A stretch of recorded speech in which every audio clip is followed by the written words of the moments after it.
There. We were talking about this earlier. You know, we all go through life with various baggage claims. In other words, everybody's got a little bit of baggage of some kind. Emotional. You got to dig into the roots of that. Some of the different severities and stuff. But boy, oh boy, if your parents, if they weren't grounded themselves, and I get it, they can affect you big time. We call it toxic parenting. What exactly does that mean, clinically wise? And the experts, what does he say? I know an expert. I know a guy. His name's Dr. John Braccio, drjohnb.com on the web, Regional Psychological Services. East Lansing joins us now. The good doctor. Hey, what's up, Doc? Good morning. Well, good morning to you, Mike. And you know, too many adults are very unhappy and sometimes functioning very poorly as adults because of growing up with toxic parents in toxic homes that had various degrees of instability, physical abuse, sexual abuse, emotional abuse, and just emotionally unhealthy conditions. You know, at a minimum, it was bad modeling, and children coming from these homes as adults find it very hard to know what is appropriate behavior in relationships with people, ranging from short-term interactions to, you know, close friends and family members in a stable manner. You know, this instability can lead to poor relationships, poor academic achievement, lacking trust in others, anger, poor employment behavior, eating disorders, inappropriate sexual behaviors, anxiety, PTSD, depression, and poor self-esteem. Not that you're necessarily going to have all of those. In order to overcome these problems as adults, it's important the person let go emotionally and physically from parents and family members who are toxic and cause them emotional distress. Emotional healing is done by accepting what happened and see the poor behavior of their parents for what it really was. You know, don't try to sugarcoat it and not allow these previous bad parental behaviors to control who you are now as a person. You need to learn to trust others, and based on how they treat you, that becomes the core. When you determine who you can trust, you can then be honest with them to gain some insight into your behaviors and how you're looking at life, okay?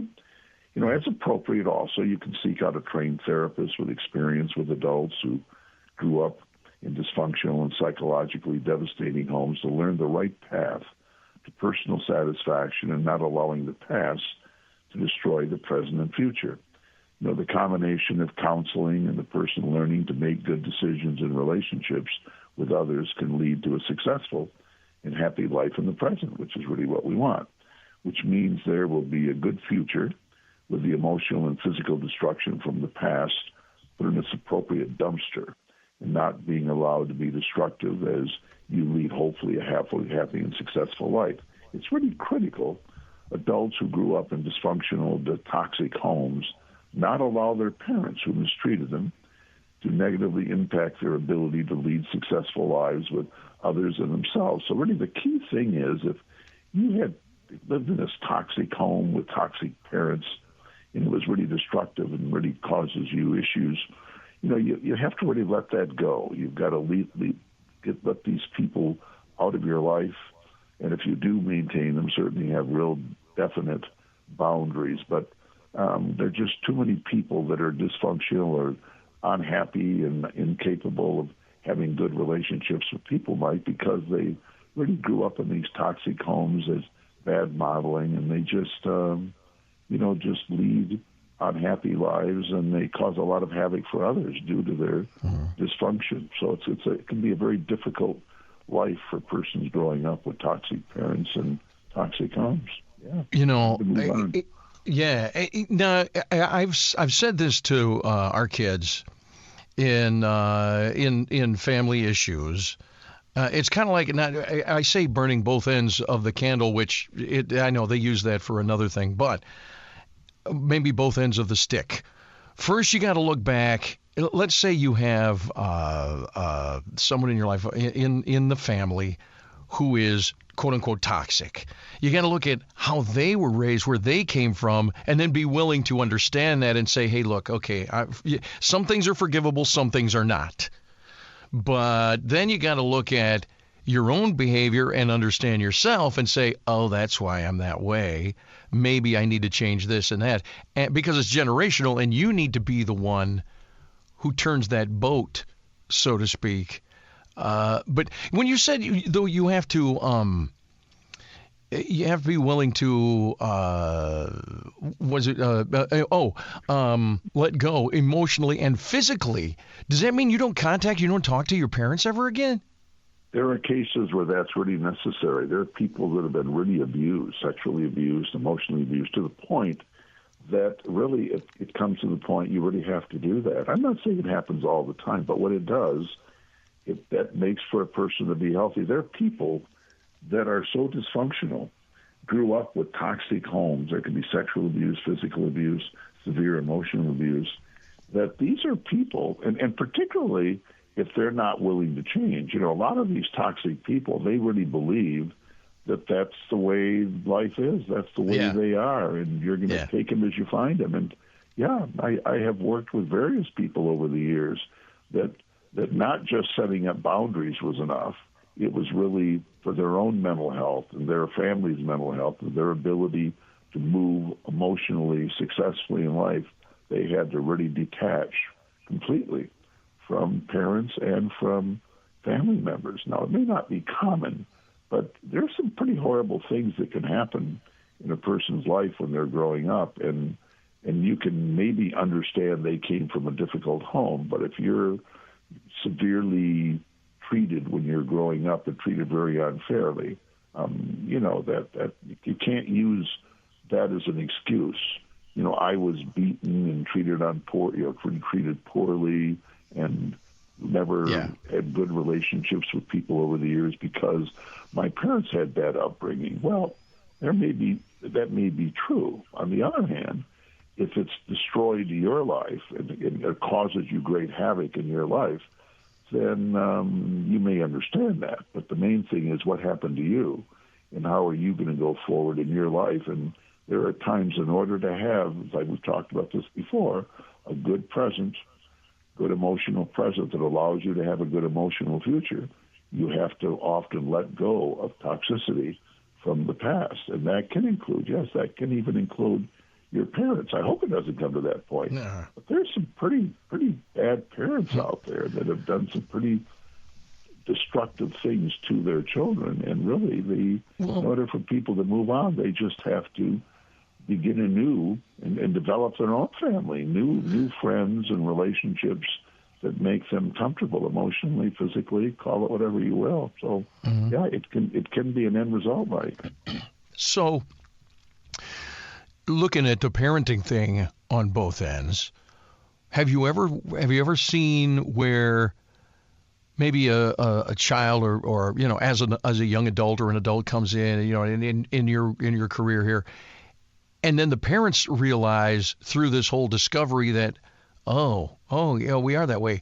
And then, maybe at 50 years old, they decide they're going to change. That's got to be tough. Do you ever see that, though, that people realize, I'm the toxic one? I've seen when people do that, when they really come to their own conclusions, how dysfunctional they've been, that they will admit that. Or if they're confronted, there can be family meetings, too, where children will meet with parents and just let them know how negative and destructive their behaviors were. Okay, we're not even talking necessarily about sexual abuse, which is really right. We're talking about just generally toxic homes, and there can be where people do come together and work things out. Unfortunately, too often people that are dysfunctional and toxic, they don't see it that way. They think that's the way I am, and we'll spare the rod, spoil the child, and basically I was doing what was the right thing, and if you don't like it, go to hell or go wherever, not to sound harsh, but just too bad for you. So, that there are times there cannot be a meeting of the minds, and people either have very minimal contact or they really sever relationships completely. There's more of that, Mike, than you might think. It may not be huge numbers, but there are a number of people that have found for their own mental health that they need to really separate from parents or other close family members that just lead to just tremendous emotional distress for them.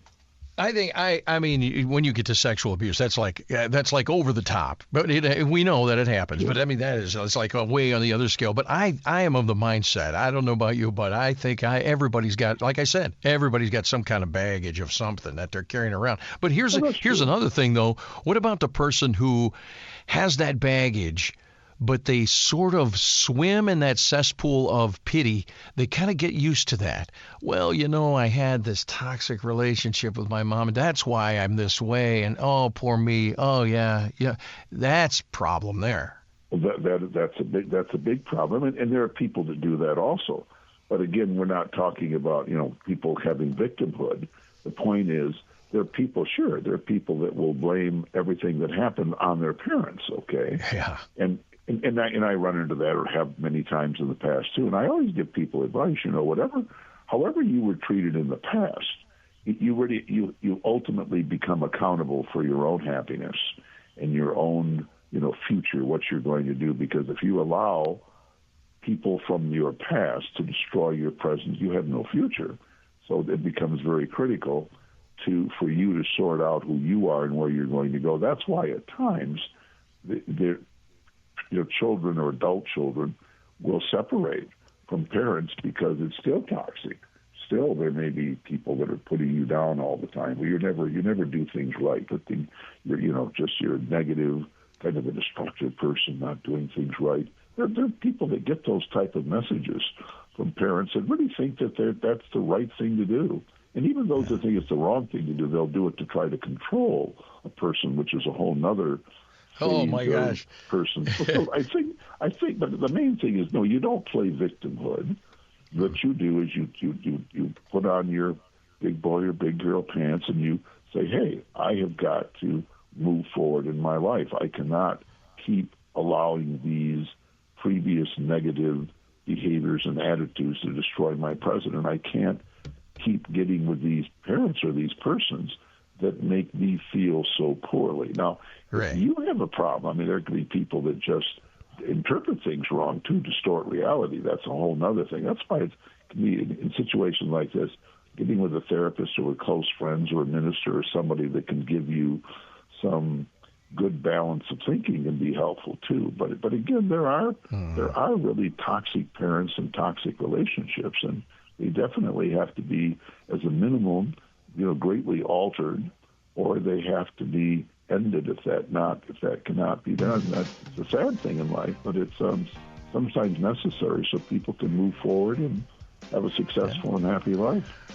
Or you could just move to Alaska and live in a cave and just throw everything out the window and just say, hey, you guys are on your own. You can do that north of the equator. You're not north of the Arctic Circle, I should say. Yeah, you could. Dr. John Braccio, Regional Psychological Services, and I think everybody can benefit from a little help. drjohnb.com on the web. And hey, Doc, next week, or maybe, we'll be here Tuesday because I was thinking, Memorial Day weekend, but we'll be back Tuesday. I'll see you next week. Look forward to talking to you, buddy. Bye-bye. Thanks a lot. 1320 WILS 724.